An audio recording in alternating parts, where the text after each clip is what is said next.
ನಮಸ್ಕಾರ ಎಲ್ಲರಿಗೂ, welcome back my YouTube channel. ಯಾರಾದರೂ ಫಸ್ಟ್ ಟೈಮ್ ನಮ್ಮ ಚಾನಲ್ನ ನೋಡ್ತಾ ಇದ್ದರೆ ದಯವಿಟ್ಟು ಸಬ್ಸ್ಕ್ರೈಬ್ ಮಾಡಿಕೊಂಡು ಹಾಗೆ ಲೈಕ್ ಮಾಡಿ, ಶೇರ್ ಮಾಡಿ. ಹಾಗೆ ನಾನು ಇವತ್ತು ಗುರುವಾರ ಆಗಿರೋದರಿಂದ ರಾಘವೇಂದ್ರ ಸ್ವಾಮಿಗಳಿಗೆ ಎಷ್ಟು ಬಾರಿ ಪ್ರದಕ್ಷಿಣೆ ಹಾಕಬೇಕು ಹಾಗೂ ನಾವು ಪ್ರದಕ್ಷಿಣೆ ಹಾಕುವುದರಿಂದ ಏನು ಪ್ರಯೋಜನ ಅಂತ ನಾನು ಹೇಳ್ತಾ ಇದ್ದೀನಿ. ಆದರೆ ನೀವೆಲ್ಲ ಭಕ್ತಿ ಶ್ರದ್ಧೆಯಿಂದ ಕೇಳಿ ಅಂತ ಹೇಳ್ತಾ, ನಾವೆಲ್ಲರೂ ದೇವಸ್ಥಾನಕ್ಕೆ ಎಲ್ಲರೂ ಯಾವುದೇ ದೇವಸ್ಥಾನಕ್ಕೆ ಹೋದರೂ ನಾವೆಲ್ಲ ಹೋಗಿ ಫಸ್ಟ್ ಏನು ಮಾಡ್ತೀವಿ, ದೇವ್ರಿಗೆ ನಮಸ್ಕಾರ ಮಾಡಿ ದೇವರಿಗೆ 1 ಇಲ್ಲ 3 ಸುತ್ತಂತೂ ಪ್ರದಕ್ಷಿಣೆ ಹಾಕೋ ಸಂಪ್ರದಾಯ ನಮ್ಮಲ್ಲಿ ಎಲ್ಲರಿಗೂ ಇದೆ ಅಲ್ವಾ. ಹಾಗೆ ರಾಯರಿಗೆ ಅಂದರೆ ರಾಘವೇಂದ್ರ ಸ್ವಾಮಿಗಳಿಗೆ ಪ್ರದಕ್ಷಿಣೆ ಹಾಕಲು ಅದರದ್ದೇ ಆದ ನಿಯಮಗಳು ಕೂಡ ಇರುತ್ತೆ. ನಾವು ಯಾವ ದೇವಸ್ಥಾನಕ್ಕೂ ಹೋದ್ರೂ ನಾವು 3 ಪ್ರದಕ್ಷಿಣೆ ಹಾಕಿ ಬರ್ತೀವಿ. ಹಾಗೆ ರಾಯರ ಪ್ರದಕ್ಷಿಣೆಯನ್ನು ಹಾಕುವುದು ಹೇಗೆ, ಹಾಗೆ ರಾಯರಿಗೆ ಪ್ರದಕ್ಷಿಣೆ ಹಾಕುವ ಪ್ರಯೋಜನವೇನು, ಎಷ್ಟು ಬಾರಿ ಪ್ರದಕ್ಷಿಣೆ ಹಾಕಬೇಕು, ನಾವೆಲ್ಲ ದೇವಸ್ಥಾನಕ್ಕೆ ಹೋದಾಗ 1 ರೌಂಡ್ ಆದರೂ ಪ್ರದಕ್ಷಿಣೆ ಹಾಕ್ತೇವೆ ಅಲ್ವಾ. ಯಾರೇ ಆಗಲಿ 1 ರೌಂಡ್ ಪ್ರದಕ್ಷಿಣೆ ಹಾಕಿ ದೇವಸ್ಥಾನದಲ್ಲಾದರೂ ಸರಿ ಎಲ್ಲಾದರೂ ಕೂಡ ಕುತ್ಕೊಂಡು ಬರ್ತೀವಿ.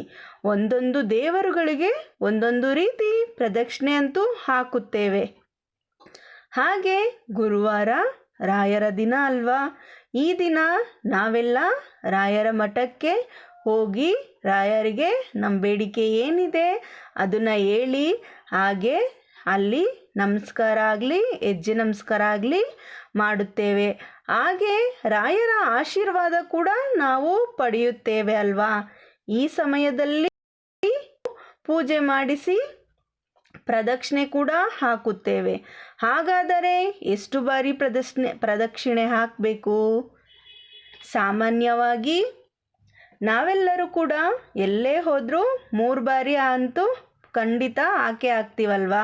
3 ಬಾರಿ ಪ್ರದಕ್ಷಿಣೆ ಹಾಕ್ತೀವಿ.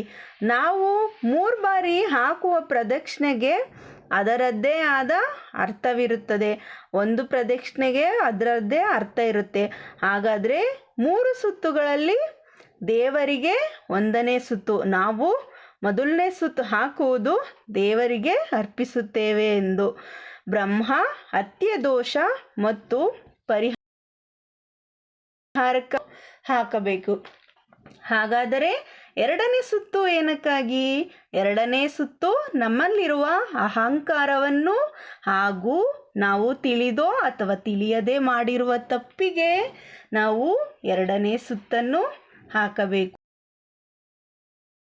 ಏನಕ್ಕೆ ಅಂದರೆ ನಾವು ನಮಗಾಗಿ ಮಾಡಬೇಕು.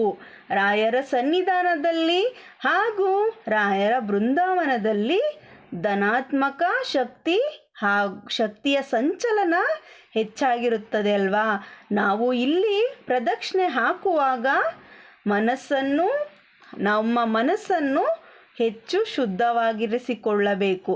ಹಾಗೆ ಪ್ರದಕ್ಷಿಣೆ ಹಾಕಬೇಕಾದರೆ ನಾವು ಪ್ರದಕ್ಷಿಣೆ ಹಾಕುವ ಮುನ್ನ ರಾಯರ ಮುಂದೆ ನಿಂತು ಸಂಕಲ್ಪ ಮಾಡ್ಕೋಬೇಕು. ನಾವು ಏನಕ್ಕಾಗಿ ರಾಯರಿಗೆ ಪ್ರದಕ್ಷಿಣೆ ಹಾಕುತ್ತಿದ್ದೇವೆ ಎಂದು, ನಾವು ಯಾವ ಕೆಲಸಕ್ಕಾಗಿ ಪ್ರದಕ್ಷಿಣೆ ಹಾಕುತ್ತೇವೆ ಎಂದು ಮನಸ್ಸಿನಲ್ಲಿ ಸಂಕಲ್ಪ ಮಾಡ್ಕೋಬೇಕು.